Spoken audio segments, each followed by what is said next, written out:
காலையில first phone வருது, நீ இன்னும் 3 மாசத்துலயே 6 மாசத்துலயே சாக போற.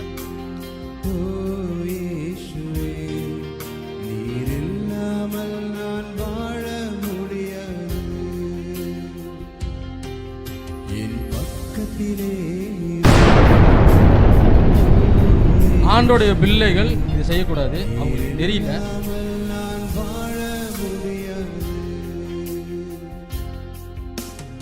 ஏன்னா அவங்க எடுத்த முடிவு கரெக்ட். ஏன்னா எனக்கு கையெல்லாம் நடுக்க முடியும், யார்கிட்ட பேச முடியாது. பேசுனா தலை அப்படியே ஆடும். அடார்னு போய் ஒரு கோட்டரை அடிச்சாதான் எனக்கு சரியாகும். அப்ப நான் இருந்த சூழ்நிலையில அவங்க கண்டிப்பா நினைச்சது சரி, ஏன்னா இவன் நாளைக்கு செத்துருவான்.